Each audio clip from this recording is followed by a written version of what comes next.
네, 나우 인터뷰 시간입니다. 도널드 트럼프 미국 대통령에 대한 탄핵 조사를 주도하고 있는 민주당이 이달 중에 탄핵 조사 절차를 공개로 전환하는 것을 추진하고 있습니다.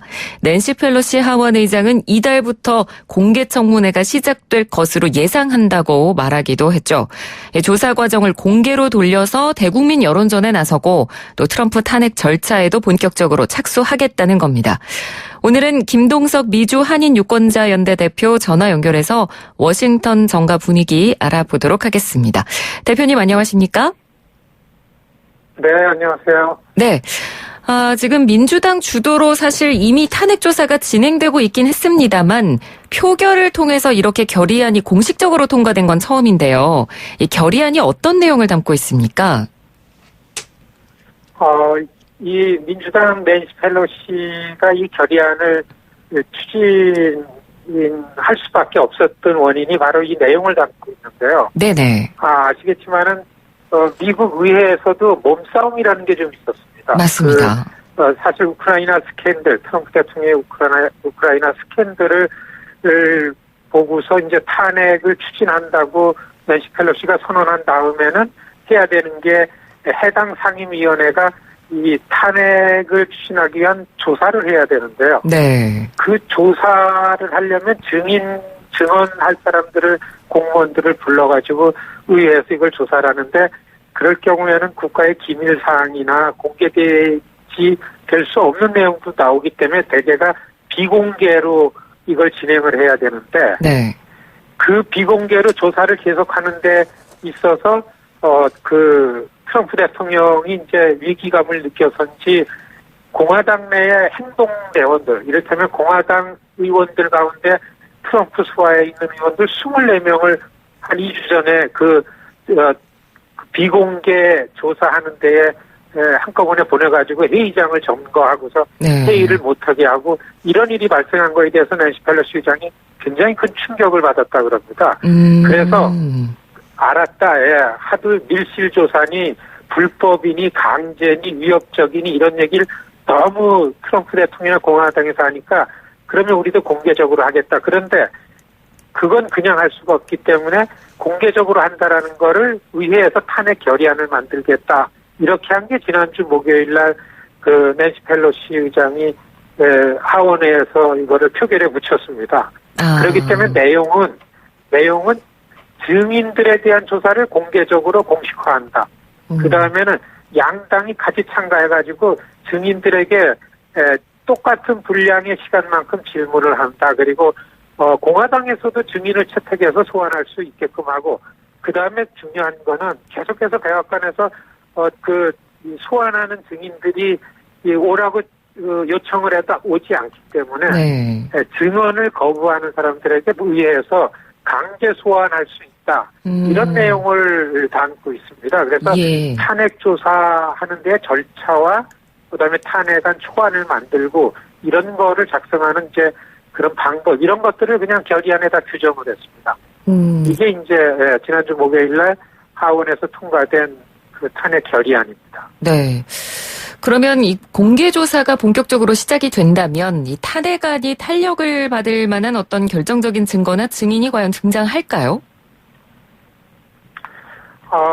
지금으로서는 사실 결정적인 증언자들이 되려면은 이거를 직접 모의하고 이거 감행한 거물급들이 나와가지고서 있는 그대로 좀 증언을 해야 되는데 지금 가장 그렇게 핵심적으로 일을 했던 줄리아니 개인 변호사라든지 닉 페리 에너지 장관이죠. 우크라이나를 왔다 갔다 하고 네. 그다음에 직접 대통령 간의 통화를 연결시키고 그다음에는 이 대통령 간의 통화를 직접 들은 고위급들이 나와가지고서 대통령으로서 이거는 위험한 거다. 비교적 해서는 안 된다라는 입장에서 증언을 해야만 이제 결정적인 게 나올 텐데요. 네. 조금씩 이런 거물급들이 이제 결의안대로 소환을 하면은 과연 나와가지고서 그렇게 증언을 할까? 이런 게 이제 주목이 되고 있습니다. 네. 지금 대표님께서 말씀해 주신 그 거물급 증인들 그 가운데 하나로 이 민주당이 볼턴 전 보좌관을 청문회 증인으로 부르는 방안을 지금 검토하고 있는데 볼턴이 증인으로 출석한다면 정말 결정적인 증인이 되지 않을까요? 사실 존 볼턴은 그 우크라이나 스캔들 터질 때 지난 7월 달에 이 두 나라 대통령 간에 통화를 하면서 바이든 아들 얘기도 언급하고 이랬는데 그때는 그 존 볼턴이 NSC 보좌관이었습니다. 네. 국가보좌관. 네. 그러니까 어떻게 요 안만 가지고 증언할지는 잘 뭐 전문가들은 어떨지 모르는데 여하튼 존 볼턴은 증언하면 어떻게 할 거냐라는 그런 그 여론에 대해서 자진해서 증언을 하지 않겠다. 그런데 소환장을 발부하면은 그 소환장 받겠다. 이런 의견을 공식적으로 내놓은 상황입니다. 네. 존 볼턴 증언은 전반적으로 총체적으로 대통령이 거의 그 대통령직을 수행하기에는 거의 이 사법방해라든지 아니면은 다 정파적인 이익을 위해서라든지 이런 총체적인 증언을 할 사람이 아닌가 이렇게 이제 설명하는 게 전문가들이 보죠. 여하튼간에 존 볼턴이 얼마나 공격적으로 그리고 트럼프 대통령에 향해서 소신 있게 증언을 할까 거기에 달려 있다고 봅니다. 네, 알겠습니다. 그런데 이렇게 하원이 탄핵안을 조사를 마친 뒤에 통과시킨다고 하더라도 사실 지금 상원은 공화당이 다수가 차지하고 있기 때문에 이 탄핵안이 부결될 가능성이 훨씬 높지 않겠습니까? 그렇지. 하원에서는 뭐 탄핵 그 안이 추진될 거로 점쳐지고 있습니다. 왜냐하면 네. 그 정적수가 되기 때문에요, 민주당에. 근데 여기서 주목할 거는 지난 목요일 날 탄핵 결의안 나올 때요. 공화당에서는 이탈표가 전혀 없었습니다. 트럼프를 탄핵으로부터 보호하려는 공화당의 결기라는 거는 점점 갈수록 결집이 되고도 탄탄해지는 것에 비해서 민주당 쪽에서는 2명의 이탈표가 생겼어요. 하원이. 네.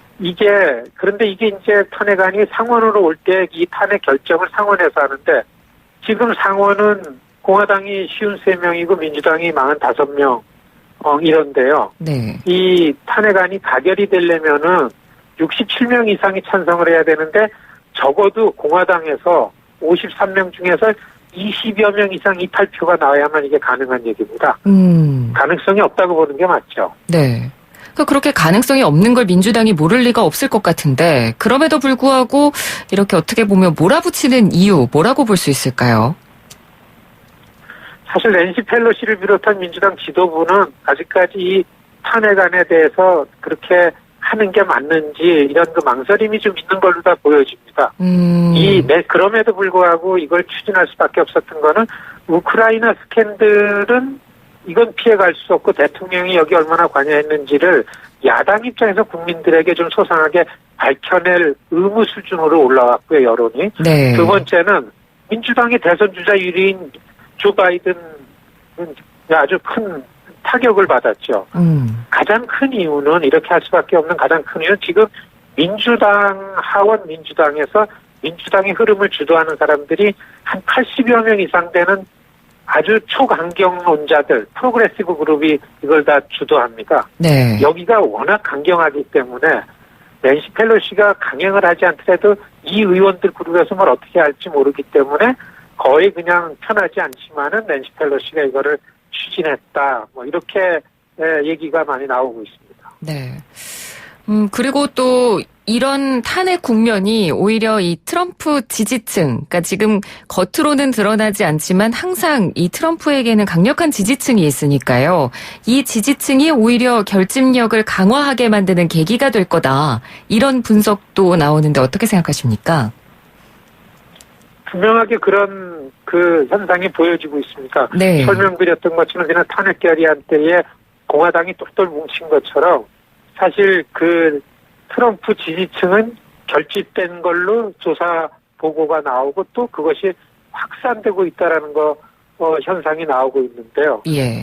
그 트럼프가 2016 선거 때 당선될 수 있었던 건 그 러스트벨트, 미시간, 펜실베니아, 플로리다, 오하이오, 위스콘신 이 5개 주를 이겼기 때문에 그런데 이 5개 주에서 탄핵에 관한 요즘에 와가지고서 여론조사한 거는 훨씬 더 지지층이 결집되고 트럼프의 지지율이 올라가는 걸로 나오는 걸로 볼 때에는 탄핵이라는 부분은 선거 국면에서 분명히 트럼프한테 불리하지 않는 걸로 작용한다. 이렇게 보여지고 있습니다. 네.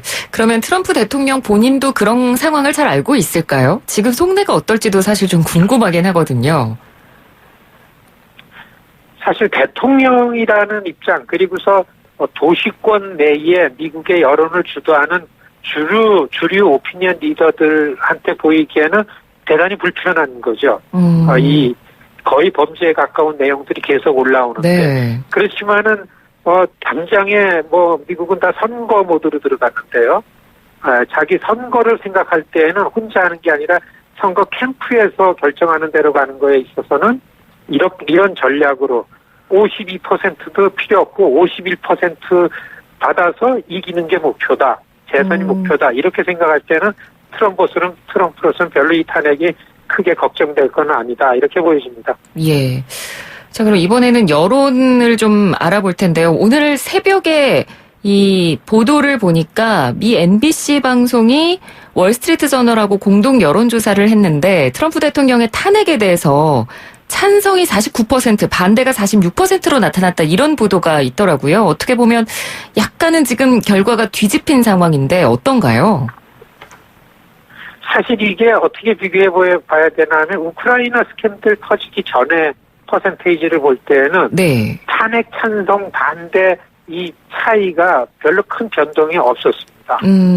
민주당 쪽에서 구체적으로 탄핵을 추진하기 전이나 후나 이런 전반적인 여론의 차이는 별로 크게 없고요. 다만 선거를 볼 때에는 워싱턴 포스트지와 ABC가 지난 주말에 공동 여론조사한 결과 중에 눈여겨봐야 될 거는 민주당 유권자 중에서 탄핵을 찬성하는 건 82%인데 네. 공화당 유권자 중에서 탄핵을 반대하는 게 84% 나왔습니다. 예. 네. 거기다가 무당적 유권자는 탄핵 찬성이 47%고 탄핵 반대가 49% 조사 결과입니다.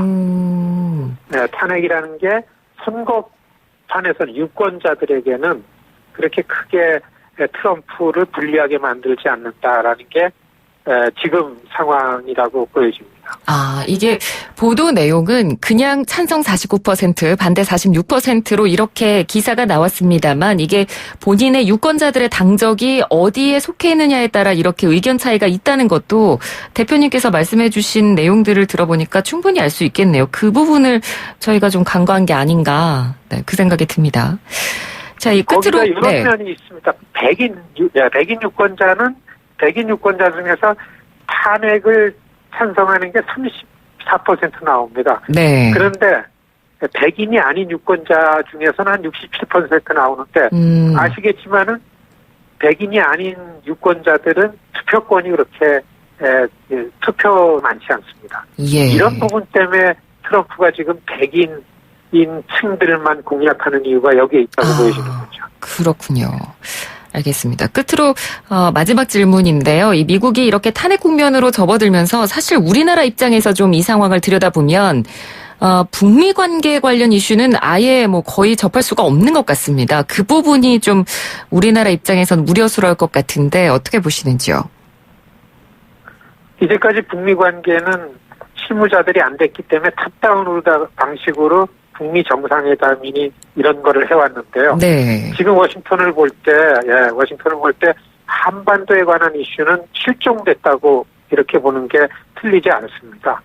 지금 국면에 전혀 없고 단지 그 시리아에서 미군 철수한 부분, 네. 그리고 중국 문제, 요게 네. 외교 관련해서 나오는 이슈의 전부고요. 나머지는 다 이 국내 문제로 민주당의 대선 판도와 트럼프 대통령의 탄핵 관련한 문제들. 예. 이거 외에는 아무것도 없다. 이렇게 보는 게 맞습니다. 네, 알겠습니다. 오늘 말씀 잘 들었습니다. 고맙습니다. 네, 안녕히 계십시오. 예, 지금까지 김동석 미주 한인유권자연대 대표와 이야기 나눴습니다. 1부는 여기서 마치고요. 잠시 뒤 2부로 돌아오겠습니다.